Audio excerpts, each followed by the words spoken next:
Hello guys, welcome back to your favourite channel. तो आज हम करेंगे एक्सरसाइज 5.3 क्वेश्चन नंबर 10।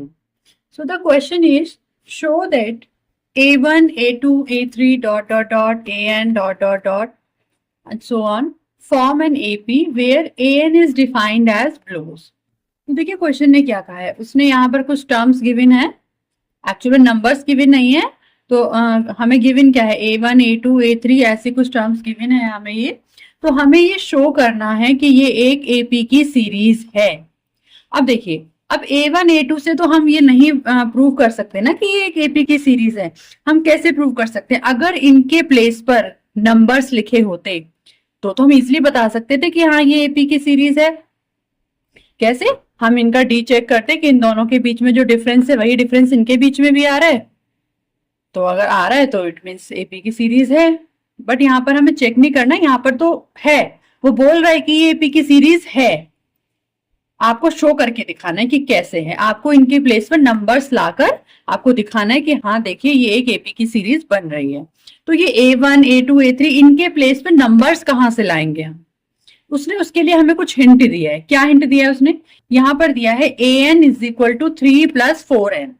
अब देखिए ये N ही तो होती है। अगर फर्स्ट टर्म है तो N इज इक्वल टू 1 है, सेकेंड टर्म है तो N इज इक्वल टू 2 है, थर्ड टर्म है तो N इज इक्वल टू 3 है। तो इस तरह से होती है वैल्यूज। तो यहां पर अगर मैं N के प्लेस पर 1 रख दूं, N के प्लेस पर 1 रख दूं, तो यहाँ भी N के प्लेस पे 1 रखा जाएगा। तो मेरी A1 की वैल्यू फाइंड हो जाएगी, ये वाली वैल्यू मेरी आ जाएगी। ऐसे ही अगर मैं N के प्लेस पर 2 रख दूं तो ये फाइंड हो जाएगी। तो इस तरह से हम कर लेते हैं। हमें दिया है AN is equal to 3 + 4N। अब हमने पुट किया N is equal to 1। So AN A1 N के प्लेस पे 1, 3 + 4 N के प्लेस पर 1। तो यहां से A1 कितना आया? 3 + 4 यानी कि 7। अब यहां तो हमें पता चल गया कि यहां पर कितना है? 7 है। अब A2 फाइंड कर ले। ऐसे ही हमने A2 फाइंड किया, हमने N के प्लेस पर 2 रखा। तो 3 + 4 इंटू N के प्लेस पर 2 कितना आया? यहां से 3 + 4 2 = 8, 8 और 3 11। तो हमारी A2 कितनी आ गई है? 11 आ गई है। अब थर्ड टर्म भी फाइंड कर लेते हैं, A3। इस बार हमने N के प्लेस पर 3 रखा, 3 + 4 इंटू 3, 3 + 12, तो A3 आ गया हमारा 15। ये तीन टर्म्स हमने निकाल ली। और AN तो भाई AN ही रहेगा, क्योंकि N के प्लेस पर कुछ रखना थोड़ी है, तो AN तो AN ही रहेगा। तो यहां से हमारी क्या सीरीज बनेगी अगर हम इस सीक्वेंस को देखें? सो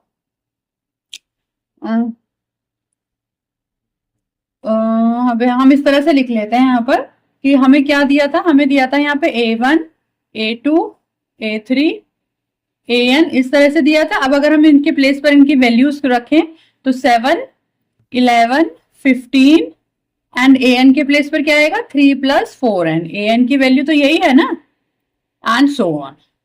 सो हम यहाँ पर लिख सकते हैं कि दिस सीक्वेंस, अब यहां पर हमें इनके प्लेस पर नंबर्स पता चल गए, तो इन नंबर्स से तो ये हमारा शो हो रहा है ना, क्योंकि यहाँ पर डिफरेंस देखिए 11 - 7 4 है, 15 - 11 यहाँ भी 4 है, डिफरेंस सेम है।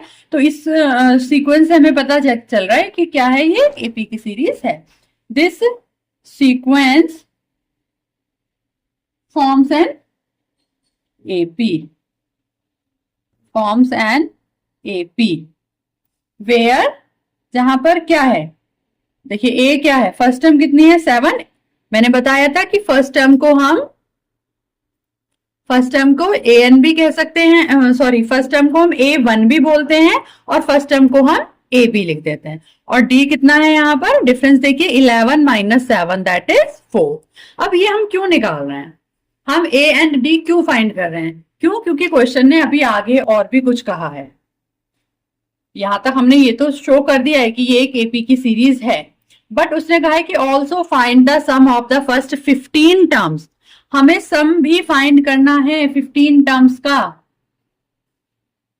तो इस सबको इरेज कर लेते हैं हम। हमें क्या चाहिए? सिर्फ A और D चाहिए। तो ए और डी हमारी क्या आई थी, ए आई थी हमारी 7 एंड डी आया था हमारा 4 डिफरेंस। अब हमें क्या फाइंड करना है, S15, हमें 15 टर्म्स का सम फाइंड करना है। सो 15 टर्म्स का सम फॉर्मूला क्या होता है, n/2 means 15/2 2a plus n minus 1 and d, ये फॉर्मूला होता है। फॉर्मूला सभी को अच्छे से लर्न हो गया होगा।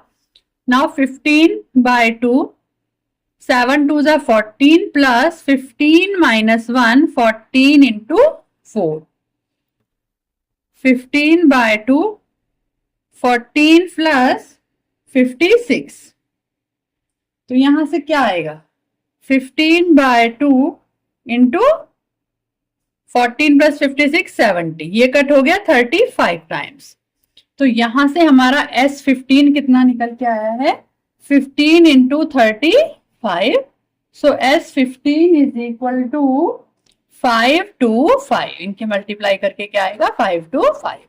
This is the answer. करते हैं इसका सेकेंड पार्ट। तो in second part an is equal to ये गिवन है, तो इस बार हम यहां पुट कर लेते हैं। a1 पुट करेंगे तो a1 पता चल जाएगा, n की जगह 2 पुट करेंगे तो ये मिल जाएगा हमें। तो for n is equal to 1, n is equal to 1 के लिए क्या होगा, a1 9 माइनस 5 इंटू 1, तो यहां से a1 कितना आ गया 9 माइनस 5 4, फिर से फर्स्ट टर्म 4 ही आई है। अब for n is equal to 2 रख लेते हैं हम, a2 9 माइनस 5 इंटू 2 9 माइनस 10, तो यहां से हमारी a2 कितनी निकल के आएगी -1। अब n इज इक्वल टू 3 के लिए भी कर लेते हैं, a3 9 माइनस 5 इंटू 3 9 माइनस 15, तो ये कितना आया -6। तीनों टर्म्स निकल गई है। तो हमारी क्या थी सीरीज, क्वेश्चन ने कुछ ये सीरीज दे रखी थी। अब इसमें हम इनकी वैल्यूज पुट करके देख लेते हैं। a1 की जगह पुट किया हमने 4, a2 की जगह -1, a3 की जगह -6 एंड डॉट डॉट, और an के प्लेस पर 9 माइनस 5n। अब देखिए ये AP की सीरीज बन रही है ना, -1 में से हम 4 को माइनस करेंगे। देखिए हम डी चेक कर लेते हैं एक बार, -1 में से माइनस किया आपने 4 तो -5 आ गया। ऐसे ही -6 में से आपने माइनस किया क्या -1, -6 प्लस 1 तो भी कितना आया -5। तो देखो डी दोनों कंडीशन में सेम आ रहा है, तो हम यहां पर लिख सकते हैं कि this sequence, hence this sequence form an AP, where जहां पर a क्या है, first term is 4 and d is equal to -5। अब a और d you know very well कि हमने क्यों फाइंड किए हैं a और d, क्योंकि हमें अभी S15 और निकालना है, इसकी 15 टर्म्स का सम और निकालना है। तो हम अपने a और d को उठाकर यहां रख लेते हैं। a आया था हमारा 4 एंड d आया था हमारा -5। अब हमें क्या फाइंड करना है, S15। फिर से फॉर्मूला पुट कर ले, n/2 2a plus n minus 1 and d is -5, 15/2 4 2 is 8 plus 15 minus 1 14 into -5, सो 15/2 8। अब ये 5 की 14 में मल्टीप्लाई होगी तो माइनस में आएगा, और कितना आएगा 70, 14 5 से 70, यहां से 70 माइनस 8 करेंगे, सो 15/2 यहाँ पे आया आपका -62। अब 2 से 62 कट हो जाएगा 31 टाइम्स, तो हमारा S15 कितना आया, देखिए 15 इंटू -31, तो इनकी मल्टीप्लाई करने पर आएगा -465। S15 is -465। आई होप सभी को क्लियर हो गया होगा। So this is the answer.